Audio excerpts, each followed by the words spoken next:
প্রিয় দর্শক, welcome to Fit Elegance presents look who's talking with me Golam Samdani Don. একটা সময় ছিল গ্র্যাজুয়েশনের পর আমরা চাকরির কথা ভাবতাম, এখনো ভাবি, আর তার সাথে a new thing has emerged in Bangladesh and all across the world, that is startups. Startups নিয়ে অনেক জল্পনা কল্পনা, অনেক ধরনের কথা, অনেক ধরনের রুমার, সাকসেস স্টোরিজ, ফেলিয়ার স্টোরিজ, আসলে কথা বলে শেষ করা যাবে না স্টার্টআপস নিয়ে। তবে এই স্টার্টআপের ওয়ার্ল্ডে অল্প কিছু মানুষ আছে যারা আসলেই স্টার্টআপস গুলোকে একটা মিনিংফুল রূপ দিয়েছে, যারা broke all barriers, went against the status quo, challenged the norms and became exceptional in the field of startups. আজকে আমাদের সাথে আছে এরকমই একজন উজ্জ্বল তারা, mister Wasim Alim, the co-founder and CEO of all our favorite চাল ডাল। ওয়াসিম ভাই, আসসালামু আলাইকুম, how are you? Not bad. ওয়ালাইকুম আসসালাম। ওয়াসিম ভাই, আমি সবার প্রথমে আমাদের দর্শকদের বলতে চাই, আপনার কাজের পিছনে যে প্যাশন এবং স্যাক্রিফাইস এবং ডেডিকেশন এবং ড্রাইভ, এটার অনেক প্রমাণ তো আছেই। তবে আজকে আমি নিজেও একটা প্রমাণ পেলাম যে আজকে আপনার বার্থডে, শুভ জন্মদিন। Thank you. এবং আপনি বার্থডের দিনও আমাদের রিকোয়েস্ট না ফেলে বন্ধের দিন প্লাস বার্থডে চলে এসেছেন কারণ বাজার ইন্টারভিউ দিতে। Thank you. মানে আসলে আমি যখন ইন্টারভিউ অ্যাকসেপ্ট করছিলাম তখন আই ডিড নট রিয়েলাইজ যে তবে আপনি আমাকে ফোন করে বলতে পারতেন, এই ডন আমি আজকে আসতে পারছি না, সরি আমার বার্থডে, আমার বউ বাইরে হতে দিচ্ছে না। আপনি অজুহাত না দিয়ে আপনি চলে এসেছেন, এটা কিন্তু is a proof of your character and your personality. Well, I don't know how much. I mean, it can also be negative. Family K time না দিয়ে দৌড়ে চলে আসছি। না, আমার মনে হয় যে ফ্যামিলিতে ভাবি, বাচ্চা এবং আপনার ফ্যামিলির সবাই আপনার এই ড্রাইভটা, প্যাশনটাকেই ভালোবাসে, রেসপেক্ট করে, যে না আপনি আপনার লাইনে একদম ডেডিকেটেড। মানে এটা কিন্তু অনেক বড় ব্যাপার। I hope so. So আসলে entrepreneurship-এর জার্নি, মানে how has it been so far? How did you become an entrepreneur? How did I become an entrepreneur? আসলে আমার বাবাও ব্যবসা করতো, সো আই থিঙ্ক মানে ছোটবেলা থেকে ইট ওয়াজ সাবকনশিয়াসলি দেয়ার, এটা সাবকনশিয়াসলি প্ল্যান্টেড ইন ইউ। এই সাবকনশিয়াসলি প্ল্যান্টেড। আমি ফাইন্যান্স নিয়ে পড়াশোনা করি, আমার অনেক শখ ছিল যে বিজনেসে ইনভেস্ট করব। হ্যাঁ, তো বিজনেসে ইনভেস্ট করব। যখন গ্রাজুয়েশন করি তখন আসলে টেকনোলজি সাইডে চলে যাই। সো এন্টারপ্রেনিউর হয়তো বা হতাম কোনো একটা জিনিসের, অথবা steel manufacturing or something else, but টেকনোলজিতে আসার পিছনে কারণটা আসলে খুব উইয়ার্ড। মানে আমি কি কারণটা হলো কি যে আমি যখন গ্রাজুয়েট করি তখন আমি আমেরিকায় ছিলাম, এবং আমার গ্রাজুয়েশন করে আমার যাওয়ার কথা ছিল ব্যাংকিং সেক্টর কিংবা এরকম কিছু একটা। তখন জাস্ট অ্যাপলের আইফোনটা আর কি বের হয়েছে, আমি আসলে টেকনোলজি ব্যাপারে কিছু জানতাম না। বাংলাদেশে যারা বড় হচ্ছে কিংবা ওই সময় বড় হতো, they had no exposure to any startup or how technology companies grow, or even the story of Steve Jobs. No idea. No idea. মানে we had no exposure. আমরা হয়তো বা ম্যাকগ্যাভার দেখছি, but we didn't see any movie on like business or anything like that. So আমি যখন graduation করি তখন 2008 একটা ফাইন্যান্সিয়াল ক্রাইসিস হলো, and at that financial crisis basically আমার ব্যাংকিং সেক্টরে যাওয়া হলো না। I instead went to work for a startup. আমি দেখি যে কি জিনিস এটা। অনেকে বলে যে স্টার্টআপ নাকি খুব ভালো জিনিস। আচ্ছা, অ্যাপল তো একটা ফোন বানাইছে, এখানে কিছু একটা তো হচ্ছে। তো আপনি এক্সপ্লোর করতে গেছেন। আমি এক্সপ্লোর করতে গেছি, এবং আমার ট্রেনিং হলো কি যে আমি অফিসে যাব স্যুট বুট পরে, মানে একদম মানে প্রপার কর্পোরেটিশ। মানে I would go to interviews, আমার রেজিউমের মধ্যে প্রত্যেকটা ডট মানে আর কি in the right position and all of that. That's what I'm doing. স্টার্টআপে গেছি, ফার্স্ট দিন আমি গেছি, গিয়ে দেখি যে 3-4 জন বসে আছে একটা কোম্পানিতে। নক করলাম, পার্কার, এই পার্কার আমি আসছি। ও তুমি আসছো, কই বসবো? আচ্ছা, আমাদের নিচে কয়েকটা আইকের টেবিল আছে, ড্রিল মেশিন, তুমি টেবিলটাকে বানায় বসো। That was my introduction to table বানায় ওই টেবিলে বসো। That's like crazy. So that was my introduction to startups. তারপরে আমার নাম পেরোলে ঢুকে নেয় 2 মাস, ঠিক আছে? But I really enjoyed it. I really enjoyed the fact that that informality, that creativity. Well, I don't know that there are lots of pains, right? Obviously, it's not smooth, but I enjoyed the fact that মানুষজন কাজ করেই যাচ্ছে, and working after something because of the product. It's not about 9টার সময় অফিসে আসলাম, 5টার সময় চলে গেলাম. It's more flexibility, and everyone in the team is like equally. So that was very surprising to me. Yeah, and it attracted you as well, তাই না? I mean, it attracted me. I made really good friends. ওখান থেকে আমি যখন join করি আমার যে friend Tejas সেও same month জয়েন করে, not in the same office. We had another office in Singapore, and we started working together in 2008. And then we started the company together with Tejas, myself and Zia, 2013 A. So মানে ওখানে মানে একটা friendship, এবং ওই যে আমাদের যে ক্রাউডটা, হ্যাঁ, that crowd is like, still a very strong মানে friendship and like bonding আর কি। Yeah, and how did Chaldal happen? মানে এটা কি, was it you found a gap in the market? Was it something interesting to you? আসলে চাল্লাল যে হয়েছে, like at that point basically Zia and I were discussing যে আমরা একটা garments factory set up করবো। কই গার্মেন্টস, কই চাল্লাল? না, আমরা গার্মেন্টস ফ্যাক্টরি জিয়ার গার্মেন্টস এক্সপেরিয়েন্স ছিল, এবং আমার লজিক্যাল ছিল, মানে you have to remember যে আমার একটা বিজনেস ব্রেইন ছিল, because I started finance etc. হ্যাঁ, so যে আচ্ছা আমি আমেরিকায় থাকি, আমি গার্মেন্টস বিক্রি করব, ও ওখান থেকে বানাবে, আমার ফ্রেন্ড আছে, হয়তো বা একটা ভালো ব্যবসা হবে। So as we were looking for the garments factory, this Rana Plaza, or we were actually about to sign a lease. Rana Plaza collapse happened. Okay. Yeah. So at that point, actually, first of all, garments factory, I realized that খুবই difficult হয়ে যাবে, compliance standards will go up. হ্যাঁ, হয়তো বা আমরা চিন্তা করছিলাম যে 50-60 লাখ টাকা দিয়ে শুরু করা যায় গার্মেন্টস ফ্যাক্টরি, ছোট একটা factory, but at that point we realized যে ওইটা আর শুরু করা যাবে না।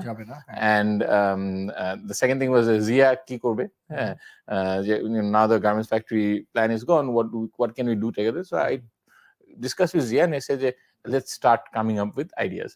আর ওদিকে Tejas was actually supposed to be an investor in the garments factory. So Tejas was supposed to be an investor in the garments factory. So আমরা এইভাবেই discuss করতেছি। So Zia is looking for idea। একদিন আমাকে বলে যে আচ্ছা man, এই e-commerce জিনিসটা কি? আমি একটা রেস্টুরেন্টে শুনতেছি ওরা নাকি অনলাইনে পারফিউম বিক্রি করে।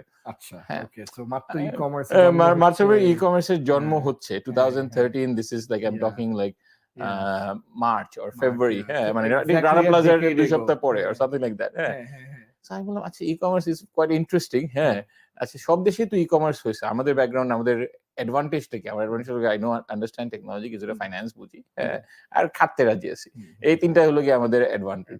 তো ওয়ার্ল্ডের সবকটা বড় বড় দেশে যদি ই-কমার্স হয়ে থাকে, ইন্ডিয়াতে তখন ফ্লিপকার্ট, স্ন্যাপডিল চলতেছে, চায়নাতে আলিবাবা হয়ে গেছে, আমেরিকা অ্যামাজন হয়ে গেছে, ইন্দোনেশিয়া দেখি যে জিনিসপত্র শুরু হচ্ছে, মানে বাংলাদেশেও তো হইতে হবে। মানে আলটিমেটলি it's like saying যে একটা দেশে সেল ফোন কোম্পানি হবে না যদি, হ্যাঁ, it's a matter of time, এটা আসবে, it's a matter of time, it's like electricity, হ্যাঁ, যে it needs to come. So e-commerce যদি করতে হয়, okay, let's get into let's start studying this. So study করতে গিয়ে দেখলাম যে e-commerce অনেক টাকা লাগে। এত টাকা কেন লাগে? হ্যাঁ, মানে ইন্ডিয়াতে at that point I think ফ্লিপকার্টে প্রায় $2 billion মতন ইনভেস্টমেন্ট হয়ে গেছে। আমরা $2 billion কই পাবো? বাংলাদেশের foreign reserve was I think $7-8 billion at that point. $2 billion একটা কোম্পানি ইনভেস্ট, crazy. So ওইটাকে আমি যেহেতু ফাইন্যান্সিয়াল ব্যাকগ্রাউন্ড, আমি স্টাডি করে দেখলাম যে most of it goes behind subsidizing cell phones. আবার যখন কম্পিটিশন আসে একটা সাইড থেকে আরেকটা সাইডে যায়, মানুষের কোনো লয়্যালটি নাই। সো আমাদের মাথায় চিন্তা ছিল দুইটা, যে will start with groceries, because number 1 হলো গিয়ে যে গ্রোসারিজ মানুষজন কন্টিনিউয়াসলি অর্ডার করে, নিত্য প্রয়োজনীয় এবং প্রতিদিন লাগে, প্রতিদিন। 2 নম্বর থিঙ্কিং ছিল যে আমরা যদি মাছ ডেলিভারি করতে পারি, আমরা কোনো একদিন ফোনও ডেলিভারি করতে পারবো, কিন্তু আমরা যদি ফোন ডেলিভারি করে কমফোর্টেবল হই, আমরা যে মাছ ডেলিভারি নাও করতে পারি। হ্যাঁ, আর থার্ড আরেকটা থিঙ্কিং ছিল যে ভবিষ্যতে যদি কোনো অ্যামাজন কিংবা আলিবাবা বাংলাদেশে আসে, যারা আলটিমেটলি আসছে, দারাজ ফর এক্সাম্পল, হ্যাঁ, তারা এসে কিন্তু গ্লোবাল সাপ্লাই চেইনটাকে কানেক্ট করে ফেলবে।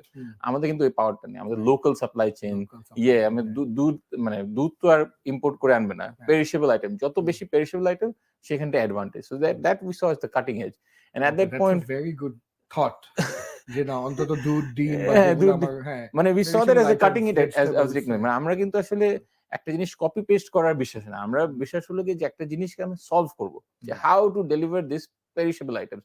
Amazon had not solved, Amazon Fresh তখনো হয় নাই, হ্যাঁ, Instacart just শুরু হচ্ছে, হ্যাঁ, ইন্ডিয়াতে big basket had just started 2011, ওগুলো আমি পরে রিয়েলাইজ করছি।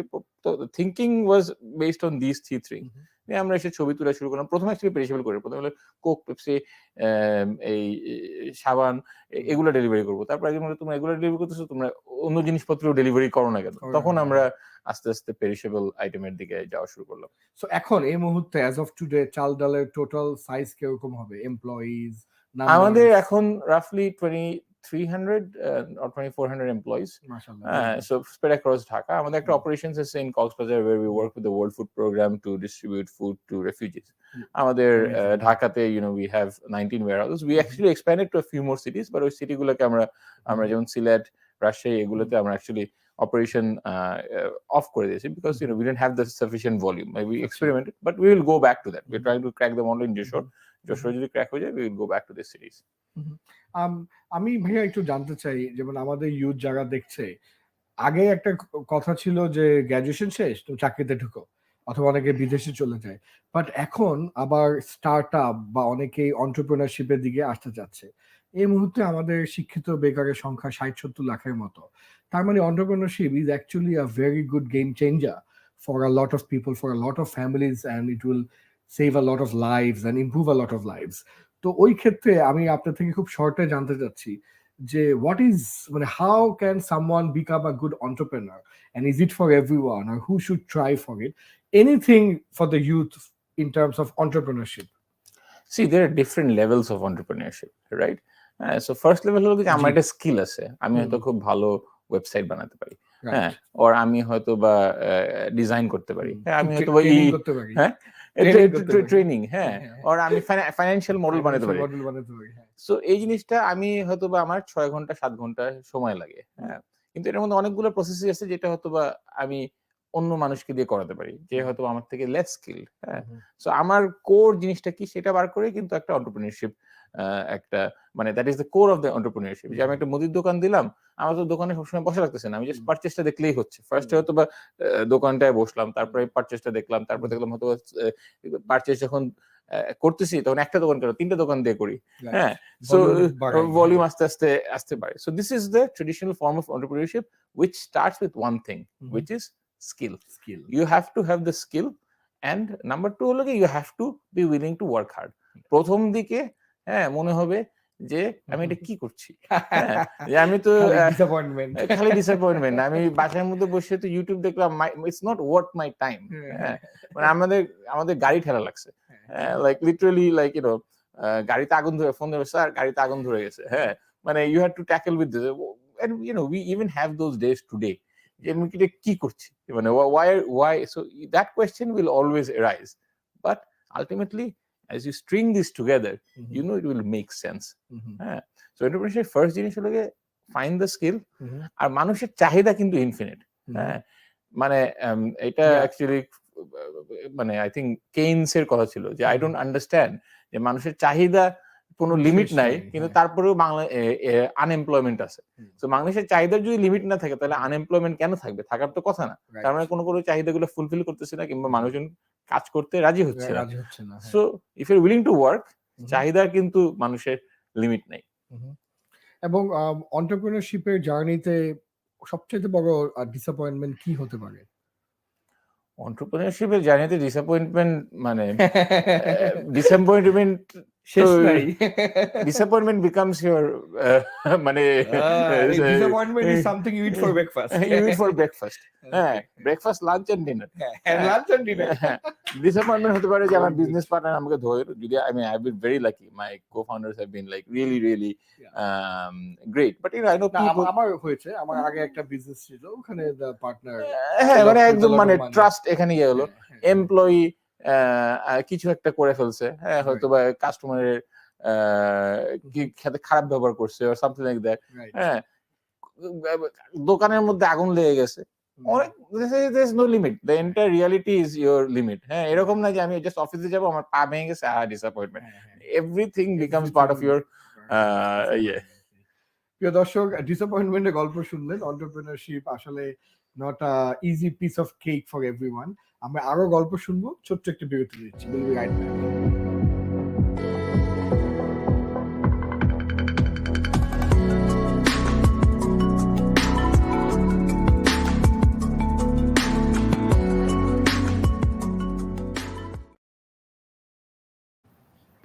প্রিয় দর্শক, welcome back to Fit Elegance presents look who's talking with me Golam Samdani Don. আমাদের সাথে আছে চালডালের কো-ফাউন্ডার অ্যান্ড সিইও ওয়াসিম ভাই। ওয়াসিম ভাই, এন্টারপ্রেনারশিপে সবচেয়ে রিওয়ার্ডিং এক্সপিরিয়েন্স কি হতে পারে? সব থেকে রিওয়ার্ডিং এক্সপিরিয়েন্স, আসলে সব থেকে rewarding is working with people, হ্যাঁ, বিকজ ইউ মানে in my experience I have seen a lot of people মানে change the trajectory of their lives,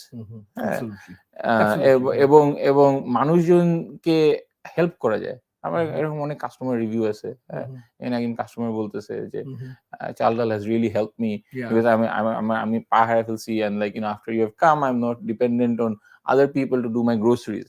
Oh wow, চাল ডাল improved my life. মানে এরকম মানে অনেক জায়গায় মানে মানুষজন তো আলটিমেটলি চাল ডালে অর্ডার দিচ্ছে because there is some need, অথবা আমরা পারফেক্ট সার্ভিসটা দিতে পারতেছি না, আমরা চেষ্টা করতেছি দিনরাত যে পারফেক্ট সার্ভিসটা দেওয়ার, হ্যাঁ, but you know people are coming to us because there is a need. So customer ke ekta need iye kora, employees der ekta growth trajectory dekha jacche. I think that's the most fulfilling part. And মাঝে মাঝে এরকম হয় যে এরকম দম সামনের সাথে বসে কথা বলা যায়, so that itself is a reward. You get rewards like that as well, হ্যাঁ, মানে you know all of it is part of a package. It's social recognition, যেটা overall একটা recognition. That's not মানে হ্যাঁ, সোশ্যাল রিকগনিশন সবসময় positive না, মাঝে মাঝে নেগেটিভও হয়, হ্যাঁ, মাঝে মাঝে নেগেটিভও হয়, হ্যাঁ। এখন চাল ডালের যদি এক সপ্তাহ সার্ভিস খারাপ হয়, I am scared to go out of the house, ডিম না মারে, হ্যাঁ। So you know there is more your life মানে লাইফে টেস্ট, হ্যাঁ, একটা ইয়ে ছিল ক্যাডবেরির একটা অ্যাড ছিল যে क्या स्वाद है जिंदगी में, হ্যাঁ, সো লাইফে ডিফারেন্ট টেস্ট পাওয়া যায়। তো ওইটাই আসলে আমি সবাইকে বলবো, যেহেতু আমি নিজেও মাইক্রোস্কোপিক এন্টারপ্রেনার, মাইক্রোস্কোপিক কারণ ওই জুম করে দেখতে হয় রেভিনিউ কোথায়, রেভিনিউ দেখি না, হ্যাঁ। তো বাট মানে এন্টারপ্রেনারশিপ আসলে সবচাইতে ডিফিকাল্ট আমার মনে হয়, মানে এটা যে কি এটা ভিতরে না ঢুকলে আসলে বোঝানো কাউকে ডিফিকাল্ট, মানে খুবই সমস্যা।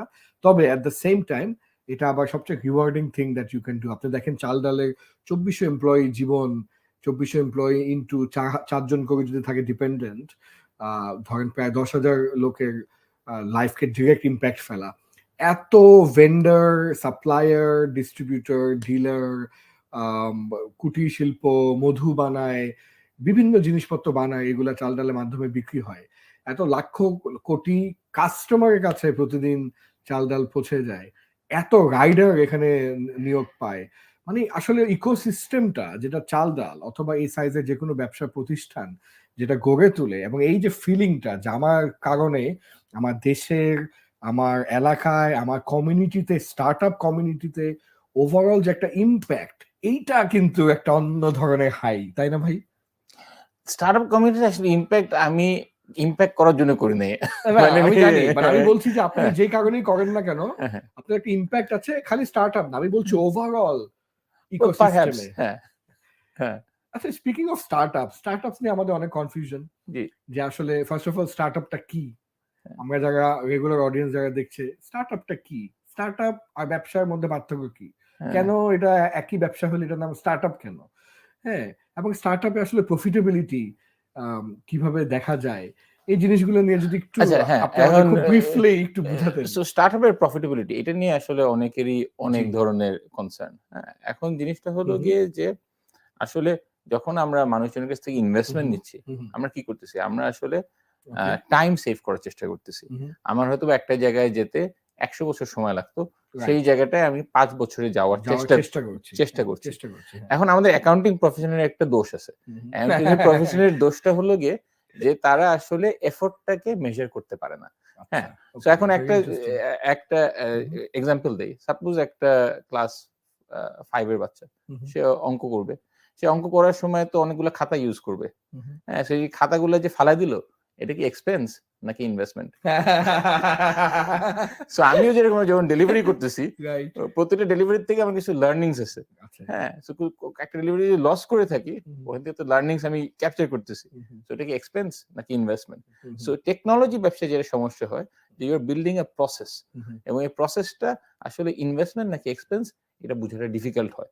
এবং আমাদের দেশের কনটেক্সটে আসলে আমাদের দেশে এই ধরনের ব্যবসাগুলো ক্রিয়েট করা হয় নাই, আমেরিকা কিংবা চায়নাতে এরকম ব্যবসাগুলো ক্রিয়েট করা হয়েছে। সো দে আন্ডারস্ট্যান্ড যে এটা একটা ইনভেস্টমেন্ট প্রসেস, সময় লাগবে, সাপোর্ট দিতে হবে, হ্যাঁ। মানে ইটস নট যে ই কমার্স এসে একটা সফটওয়্যার ইনস্টল করে ফেললাম ই কমার্স হয়ে গেল। হ্যাঁ, এখানে বড় বড় কোম্পানি লাইক আলিবাবা, বড় বড় কোম্পানি লাইক ডেলিভারি হিরো বাংলাদেশের মার্কেটের মধ্যে মানে এক্সপেন্স করে যাচ্ছে। হ্যাঁ, but it is actually from their management, it is investment. এবং তারা তো অবভিয়াসলি বোকা কোম্পানি না। Alibaba is $300 billion, $400 billion they are making. So ওই জায়গাটায় আমরা যে এখন আমাদের সমস্যা কি, আমাদের কোনো মানে প্যারেন্ট নাই। হ্যাঁ, আমরা নিজেদের উদ্যোগে করতেছি। আমরা হয়তো বা আমাদের চেনা পরিচিত মানুষের কাছ থেকে টাকা নিয়ে কিংবা আরো একটু এক্সপ্যান্ডেড নিজস্ব চেষ্টা আমরা এটাকে এই জিনিসটাকে সলভ করার চেষ্টা করতেছি। এখন আমরা এটাকে বেশি এফিশিয়েন্টলি করছি না কম এফিশিয়েন্টলি করছি, সেটা হলো গিয়ে বিষয়, রাইট? সো এই জায়গাটার মধ্যে মনে হচ্ছে যে স্টার্টআপ গুলো আসলে অনেক loss making, but it's not loss making, মানে not in that sense of the word. And obviously হ্যাঁ, যে অথবা অলিম্পিকের জন্য আমরা বাংলাদেশে একজনকে ট্রেন করছি, হ্যাঁ, সে যে গোল্ড মেডেল পাবে সেটার কোনো গ্যারান্টি নাই, বাট আমরা ট্রেন করে যাচ্ছি, রাইট? সো ওরকম ভাবে স্টার্টআপ যখন যেটা সাকসেসফুল হয়, লাইক লেটস সে মাইক্রোসফট ছাড়া ওয়ার্ল্ড চলবে না। হ্যাঁ, বাংলাদেশে সবকিছু মানে এমন কোনো কিছু নাই যেটার মধ্যে মাইক্রোসফটের অবদান নাই। হ্যাঁ, সো ইউনো ওরকম ধরনের একটা যদি কোম্পানি ক্রিয়েট করতে হয় বা গুগলের মতো যদি একটা কোম্পানি ক্রিয়েট করতে হয়, ওই ইকোসিস্টেমটা লাগবে যেখানে এই খরচগুলোকে যাতে মানুষরা বুঝতে পারে যে হোয়াট ইজ দিস এক্সপেন্স। এবং আমি একজন হোপলেস অপটিমিস্ট, বিশ্বাস করেন। আমি বউ খালি কমপ্লেন করাই কি, খালি আমি সবকিছুতে অপটিমিজম দেখি, আমি সবকিছুতে অপরচুনিটি দেখি, আমি সবকিছুতে মানে এক ধরনের ডেভেলপমেন্ট দেখি। সো আপনার মতন এবং আপনাদের মতন যারা ইকোসিস্টেমে আছে তাদের কারণেই আসলে স্টার্টআপ কমিউনিটি এবং বাংলাদেশ এগিয়ে যাবে। আমরা এটাই চাই এবং যত দিন যাবে আমরা একটা উজ্জ্বল সমৃদ্ধ বাংলাদেশ দেখতে অলরেডি পাচ্ছি। We are the rising tiger. আমরা ওয়ার্ল্ডের অনেকগুলো ম্যাক্সিমাম ইন্ডেক্সে we are performing really very well as you know. এবং আমরা উদ্যোগতিতে এগিয়ে যাব এবং চাল ডাল এবং startup community, tech community, overall ecosystem যেন আরো ডেভেলপ করে। Thanks to people like you Wasim ভাই, থ্যাংক ইউ। আমরা অলমোস্ট শেষের দিকে আসলে চলে এসেছি। আমি বললাম না যে আড্ডা শুরু হলে দেখবেন it will go like this. আমি আপনাকে রিকোয়েস্ট করবো বিফোর উই এন্ড, আপনি যদি এই ক্যামেরার দিকে তাকিয়ে, আপনার এই ক্যামেরার দিকে তাকিয়ে আমাদের ইউথদের জন্য কিছু বলেন, আপনার মনে হয় কোনো কথা যদি থেকে থাকে, specially connecting to entrepreneurship and startup, খুব ভালো হয়। Thank you. আচ্ছা, এখানে কালকে রাত্রে আমি একটা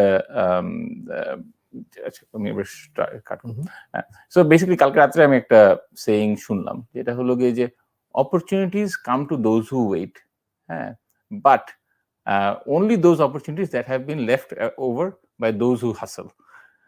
So wait করলে অপরচুনিটি আসবে, হ্যাঁ, কিন্তু অ্যাকশন নিতে হবে।